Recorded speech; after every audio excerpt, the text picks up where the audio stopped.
Chapter 3 of The Poor Mouth by Flann O'Brien. I was 7 years old when I was sent to school.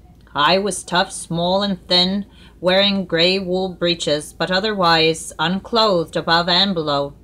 Many other children besides me were going to school that morning with the stain of the ashes still on the breeches of many of them. Some of them were crawling along the road, unable to walk. Many were from Dingle, some from Gwyrdor. Another group floated in from Arran. All of us were strong and hearty on our first school day. A sod of turf was under the armpit of each one of us. Hearty and strong were we. The master was named Osborne O'Lunasa.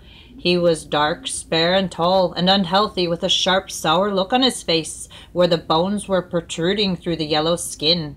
A ferocity of anger stood on his forehead as permanent as his hair, and he cared not a whit for anyone. We all gathered in the schoolhouse, a small, unlovely hut where the rain ran down the walls and everything was soft and damp. We all sat on benches without a word or a sound for fear of the master. He cast his venomous eyes over the room, and they alighted on me where they stopped. By Jove, I did not find his look pleasant while those two eyes were sifting me. After a while he directed a long yellow finger at me and said, "What is your name?" I did not understand what he said, nor any other types of speech which is practiced in foreign parts, because I had only Gaelic as a mode of expression and as a protection against the difficulties of life. I could only stare at him, dumb with fear. I then saw a great fit of rage come over him and gradually increase, exactly like a rain cloud. I looked around timidly at the other boys. I heard a whisper at my back. "Your name he wants." My heart leaped with joy at this assistance, and I was grateful to him who prompted me.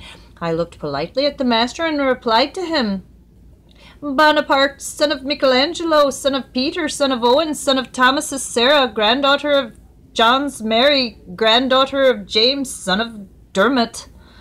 Before I had uttered or half uttered my name, a rabid bark issued from the master, and he beckoned me with his finger. By the time I had reached him, he had an oar in his grasp. Anger had come over him in a flood tide at this stage, and he had a business-like grip of the oar in his two hands. He drew it over his shoulder and brought it down hard upon me with a swish of air, dealing me a destructive blow on the skull. I fainted from that blow, but before I became totally unconscious, I heard him scream. "Your name," said he, "is James O'Donnell." James O'Donnell. These two words were singing in my ears when feeling returned to me.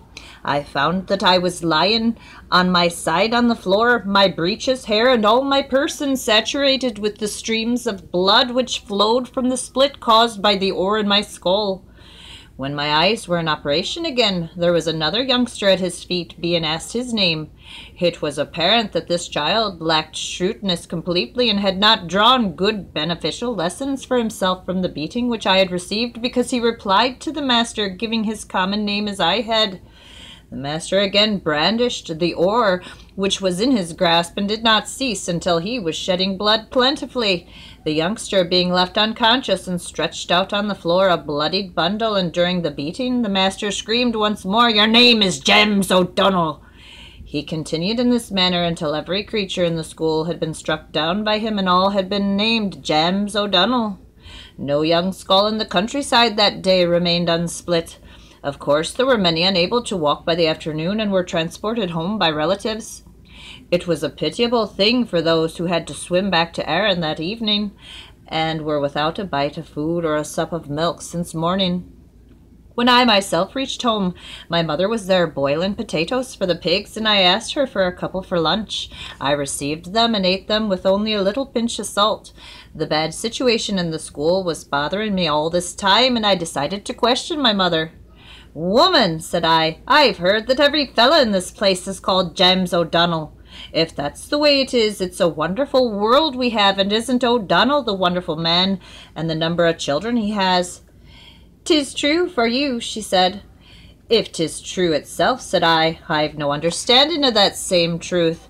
"If that's the way," said she, "don't you understand that it's Gaels that live in this side of the country, and they can't escape from fate.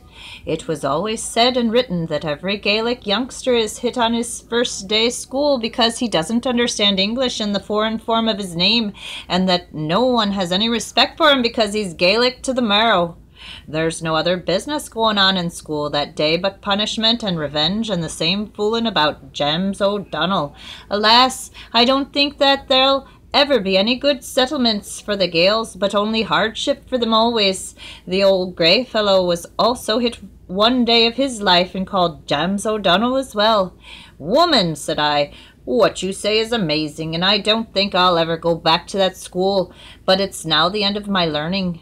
You're shrewd, said she, in your early youth. I had no other connection with education from that day onwards, and therefore my Gaelic skull has not been split since. But 7 years afterwards, when I was 7 years older, it came to pass that the wonderful things happened in our neighborhood, things connected with the question of learning, and for this reason I must present some little account of them here. The old fellow was one day in Dingle buying tobacco and tasting spirits when he heard news which amazed him.